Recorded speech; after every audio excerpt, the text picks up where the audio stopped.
day 4. Once again, I woke up, my sheets were soaking wet from the night sweats. I woke up, I took a shower, and I was very, very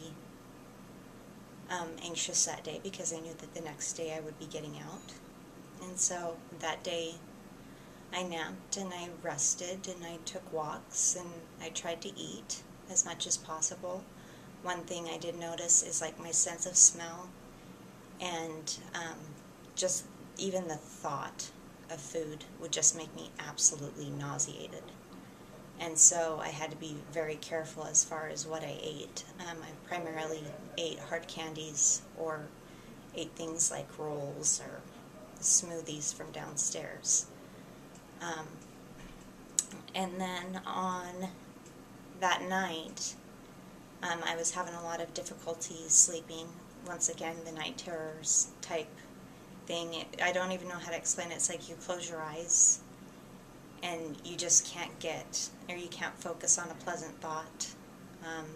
The high-dose cytoxin makes it very hard to concentrate on anything, and so usually at night I would sit on my laptop and sit there and watch some DVDs or try and pass the time that way until my body had calmed down to a point where I could sleep.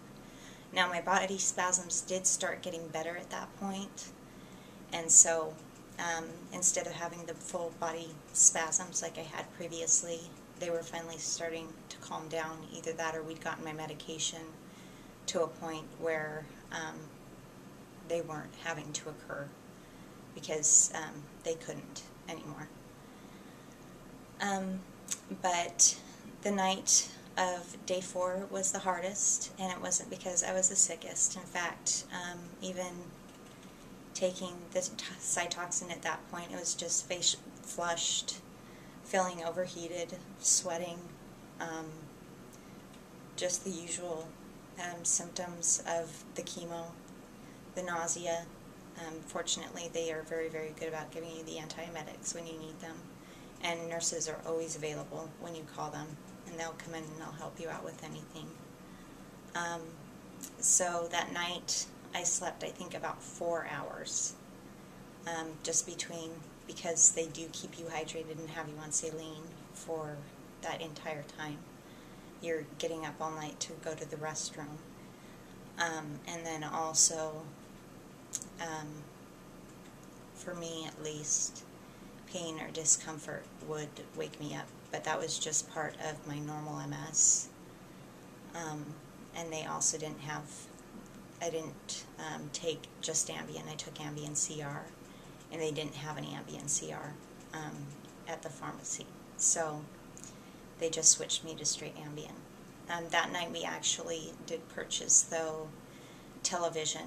For those of you who are planning on going to Johns Hopkins, just so you know, it is $10 per day in order to use TV or the television services or phone services.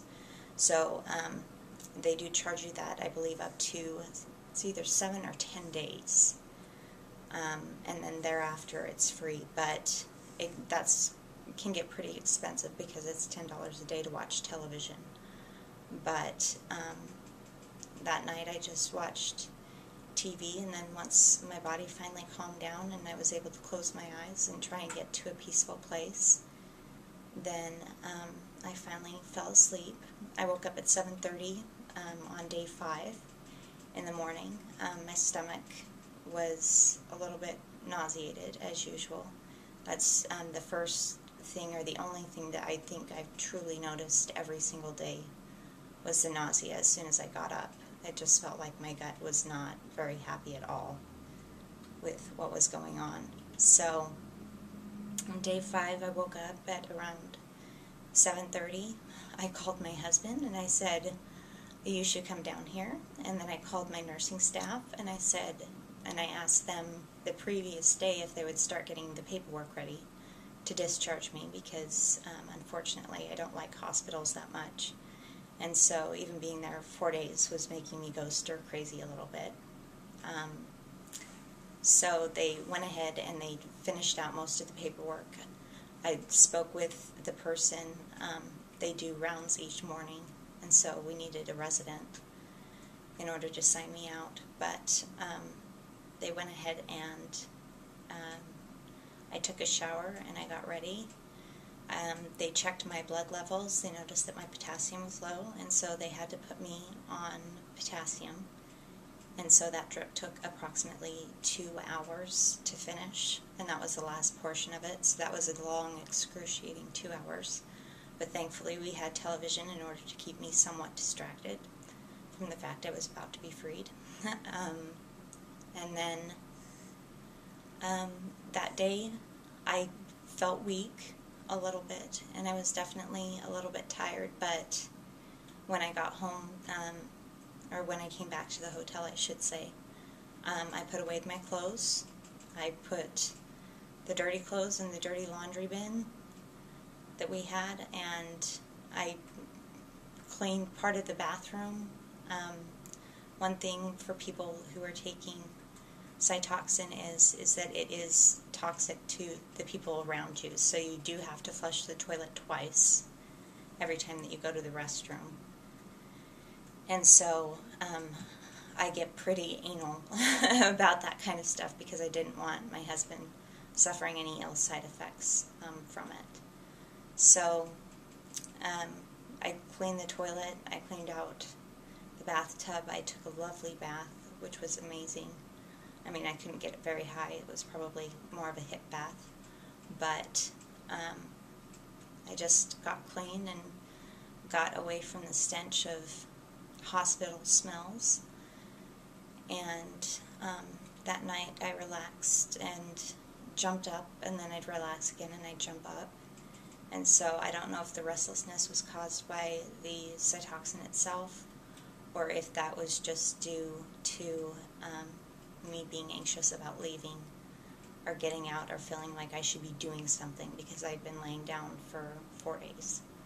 So at the end of day 5, I had pain from my port, and I think that the reason that I've had a lot of pain from the site itself was when I was sleeping in the hospital room, I would always roll over onto my side, and sometimes I would do it in the middle of the night, but my IV lines were shorter than what they should have been in order for me to roll over, but in my sleep I wouldn't notice, and so it would pull a little bit. So he had a little bit of blood, but they changed my bandage every day, and they were very, very diligent about checking me for any signs of bladder infection. You had to measure out your pee and do a lot of other things, and you were tethered to a pole for the entire 4 days. So once I got that pole off, like, I finally felt incredibly free. And that night, like I said, I put away stuff. We've gotten several care packages, and so I managed to put everything from the care packages away. And by the way, thank you, Michael and Pam. But then I just went about and read a little bit. One thing that I did notice about the side effects of the Cytoxin, and I don't know if it was the Cytoxin plus my medication or just the Cytoxin itself, I do have a lot of blurriness in my eyesight, and it seems to hit usually around the time that I take my medications. They did start me on 1 or 2 different types of medications that I hadn't taken before, and so that could be leading to the blurriness. Another thing is that I am taking Valium, and so that could also be causing blurriness because I'm taking that on a pretty regular basis. So that was very frustrating for me because I'm an avid reader, and so for the most part I couldn't see as well as I would have liked to. But that was the end of day 5.